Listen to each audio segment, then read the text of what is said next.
Who speaks? Who speaks? Who speaks? Good morning. My name is Aswad Thomas. I'm the National Director of Crime Survivors for Safety and Justice. And like many of you in this room, I'm a victim of a violent crime. After those bullets ended my basketball career, I never received any services or resources to help me heal. But my story isn't unique. Here today, many survivors from across the state of Illinois haven't had the resources and services that we need to heal and recover from violence. Communities most harmed by violence are the least supported by the justice system. So that's why we are here today bringing our voices to the Capitol. I'm excited to be joined by two of our Crime Survivors for Safety and Justice members, Ms. Yolanda Carter and Pastor Clara Foreman. We also will be joined later today by Representative Justin Slaughter and Senator L.G. Sims. So Crime Survivors for Safety and Justice, we are a national network of over 200,000 crime victims from across the country and over 15,000 members here in the state of Illinois. You know, through our work the past few years, we've shown what's possible when you put the voices of survivors at the center. Last year, we extended access to the Victims' Compensation Program in collaboration with the Attorney General's Office and legislators from across the state. Removing barriers to the Victims' Compensation Program provides the support and the relief that many survivors need. So we've changed the compensation program to allow more time for victims to apply for the program. We've also increased the expense caps from $27,000 to $45,000 to provide the necessary support for victims to get housing, relocation support, counseling support, funeral and burial costs as well. And we also made it clear that individuals who are victims who may be on probation or parole, that they now can access the Victims' Compensation Program. The goal is we cannot leave crime victims behind. We also must make sure that communities have the resources and services that they need. So here in the state of Illinois, we've expanded out the Trauma Recovery Center model. While we've expanded the Trauma Recovery Center model, we need more TRCs in the city of Chicago. We need more TRCs in East St. Louis. We need more TRCs in Rockford, in Springfield, and communities across the state to help our families heal and recover from violence. Because when you provide services and resources to survivors, that's how you prevent violence from happening. So just as we must advocate for more services and resources to help us heal, we also must make sure that we have a criminal justice system that is survivor-centered. So over the past few years, we've worked with bipartisan legislators to also help to improve the criminal justice system. So that's why we are here today to advocate for more reforms to help victims like HB 2493, which allow up to 10 days of unpaid leave for survivors to take the necessary time out of work so that they can grieve, so that they can recover, so that they can go get victim services and that they can navigate the justice system. Survivors should never have to fear of losing their job when they are in mourning.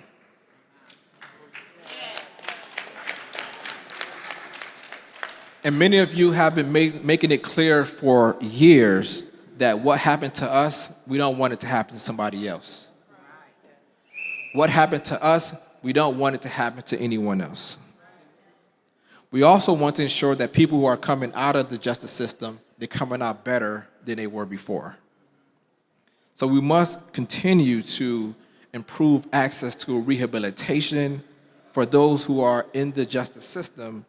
And as part of that, we're working on HB 3026, which streamlines the implementation of our current sentencing credit policy that will prioritize rehabilitation.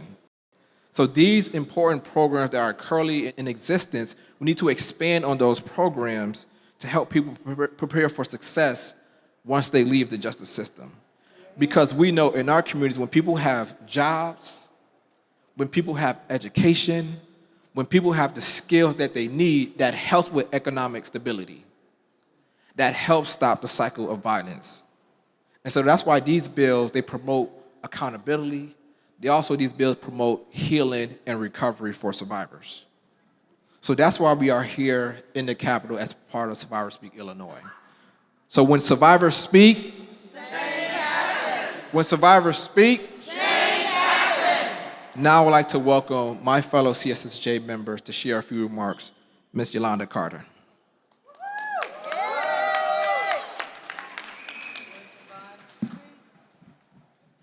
When survivors speak, change happens. When survivors speak, change happens. Hello, everybody. Thank you, Oswald. Thank you also, CSSJ, for allowing me to be here today. But I want to say thank you to everyone that came out. My name is Yolanda Carter. I am a domestic violence survivor. Like many of you, didn't get a chance to receive any benefits and the services that could have helped me in my own recovery. Oftentimes we find ourselves in cycles of trauma trying to land on our feet.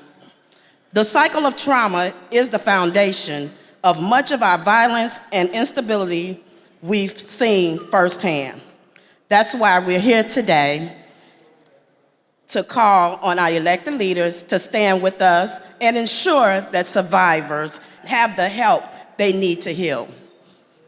It is simply wrong for survivors to risk losing their jobs when they are planning funerals and grieving their loss. HB 2493 will expand who is eligible for the bereavement leave under VESA or the Victims Economic Security and Safety Act.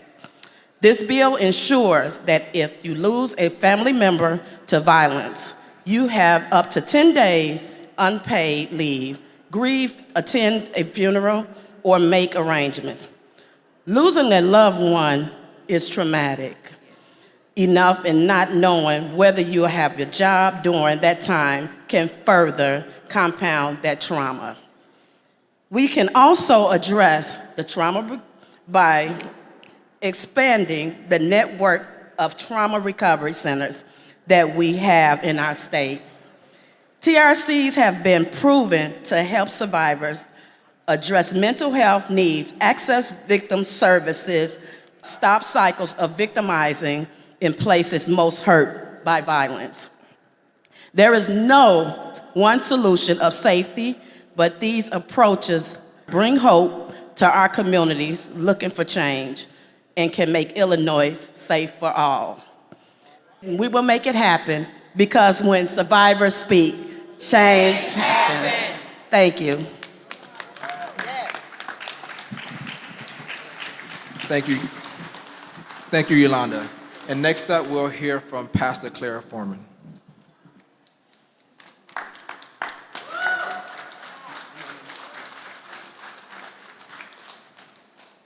Hello, everyone. Hello. I am psyched up. I'm so glad to be here. So glad to see all of you that are here today. Man, I have been talking about this ever since last year, that we have an opportunity to come and to really just love on one another. And it's an amazing thing to be able to come and share with people that have gone through the same thing that you've gone through. Am I right about that? And so it is good to see all of the people from all over the state here, and we're believing that the very things that we're asking for is going to happen. How many believe it's going to happen?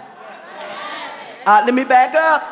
I am Pastor Clara Underwood Foreman. I am from Peoria, Illinois, and I've been a part of Crime Survivors since 2019 when I was asked to be a chapter coordinator, co-chapter coordinator in Peoria.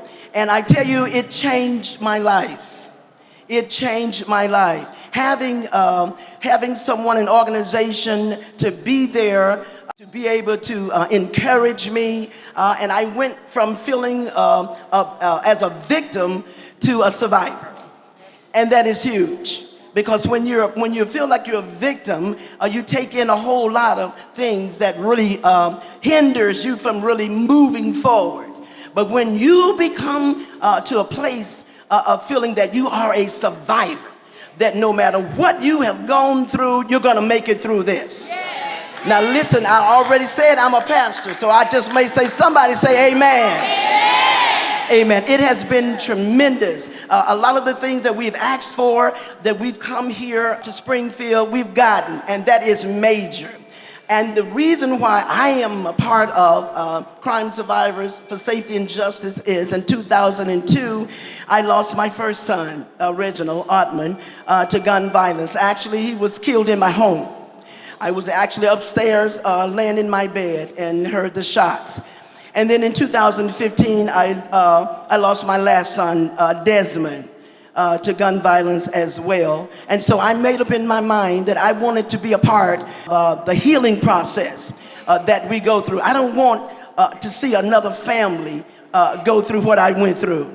And so I was approached by Crime Survivors through Representative Jahan to be a part of this. And I am so excited about doing this, about being here today, because I am believing that when we leave here, we're going to have a healing like we've never experienced before. Do I need to say amen, somebody? I'm telling you, this is a phenomenal experience for me. And I'm hoping that it's going to be a phenomenal experience for you as well. And so as we move throughout the day, grab a hold to somebody, hug somebody, encourage somebody to know that no matter what this journey is, we can make it. Because when survivors speak, let me say it one more time, when survivors speak, thank you.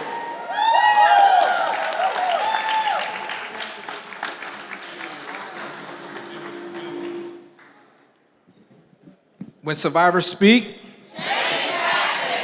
we also know when legislators speak, change happens as well. So next I want to call on one of our champions, one of our legislative leaders, Senator L.G. Sims.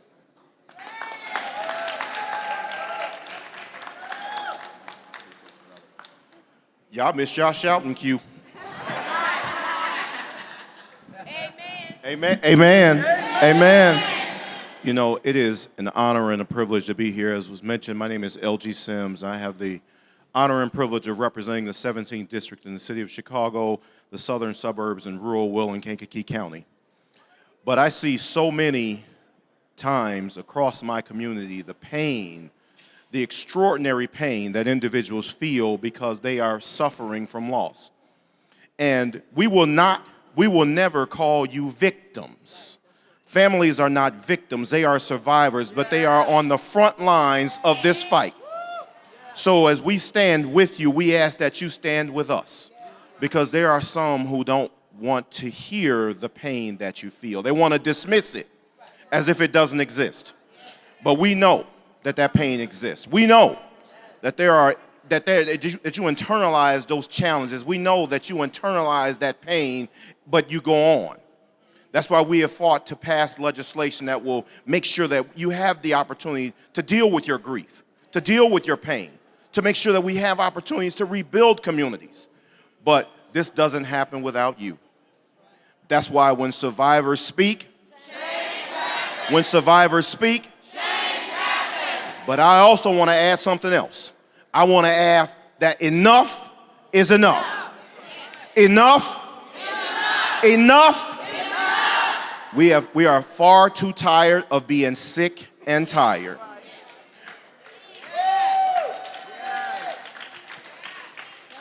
I am a man of faith. I believe in my God. I know my God. But I also know that the word tells me that faith without works is dead. So what we will not do, and I want everybody to pray for me. But don't just give me thoughts and prayers. Give me action. Give me action.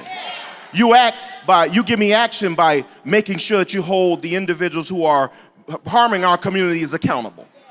Don't blame the survivors for being victimized in their own homes.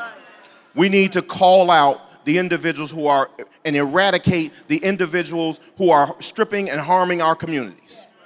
We need to make sure we are holding individuals accountable for the pain that is happening across our communities. Now, I'm not going to lie to you. And one thing I have never done with this group, and I've never done with anybody, I'm not going to lie to you. This is not going to be easy. But when you are a survivor, nothing is easy. So you're okay, and you know about challenge. You know about perseverance. But I need you to stand with us. I need you to stand shoulder to shoulder with us, because you are our best weapons in this fight. The weapon of truth, the weapon of lived experience. It makes a difference. Because when survivors speak, let's go to work, everybody. Thanks so much for having me.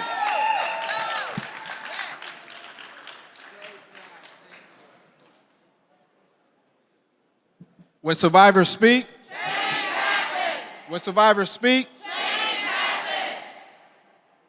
and I know there's been challenging times for all of us.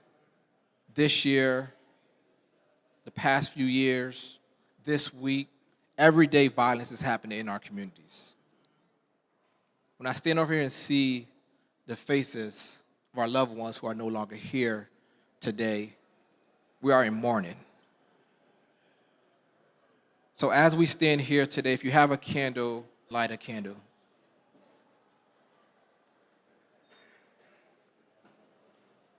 And as we light this candle, I want you to light it for your loved ones. I want you to light it for yourself.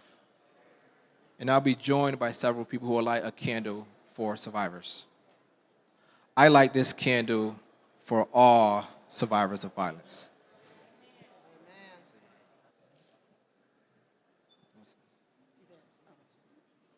Hi, I'm Yolanda. I light a candle for all the domestic violence survivors all over the world.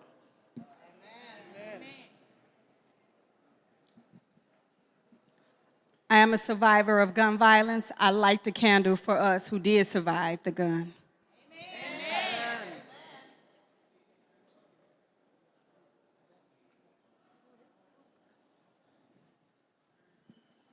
Good morning, how you doing? My name is Yvette Hunter, and I survived domestic violence twice, and I'm also a victim of a violent crime. This candle I'm lighting for my sister who was a victim of gun violence, Jeanette Johnson Lane, I love you. My nephew Dorian, who's a victim of gun violence, I forever scream your name, and I just lost someone Saturday morning. His name is Amir Mosley, and he was 21 years old, and he lost his life Saturday morning. So I'm here advocating for his mother because she couldn't do it. So anybody know anything about this incident, please say something. Thank you. So as we stand here, please join me in a moment of silence.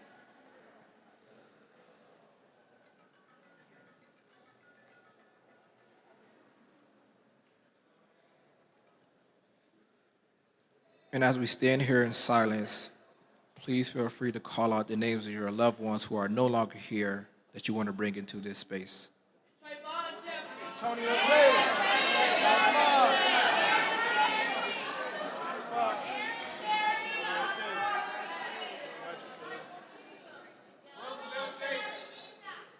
Amir Mosley. Jeanette Lane. Dorian McGee. Edman Cope.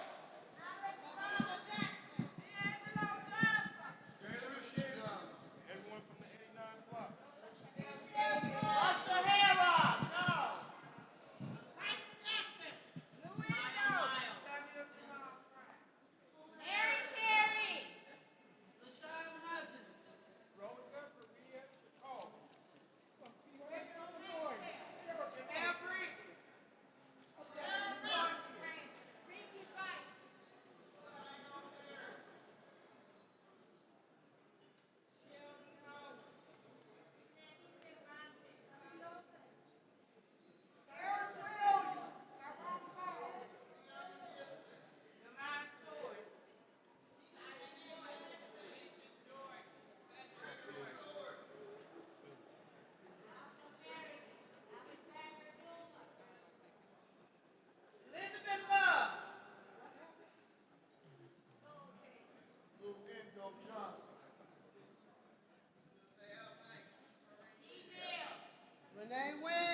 Thank you.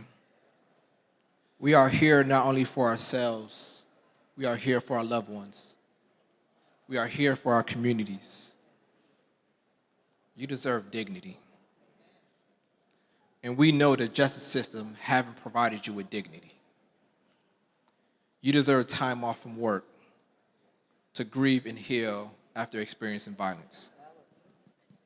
You deserve trauma recovery centers in your neighborhood to provide the support and services that you need. You deserve more funding for your organizations because you are on the front lines to violence, providing peer-to-peer support, counseling, therapy, transportation, helping people grieve and heal from violence. So we are calling on legislators to invest in these people that you see in the room today. Invest in their healing, invest in their recovery, but most importantly, invest in us.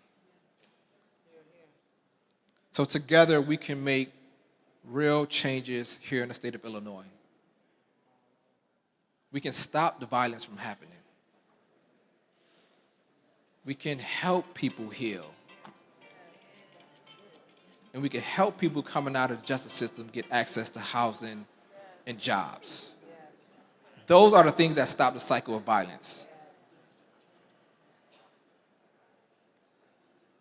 So thank you all for joining us here today. Thank you for your courage, your dedication, your commitment. We see you, we hear you, and we love you. Because we know when survivors speak, change happens. When survivors speak, change happens. When survivors speak, change happens. When survivors speak,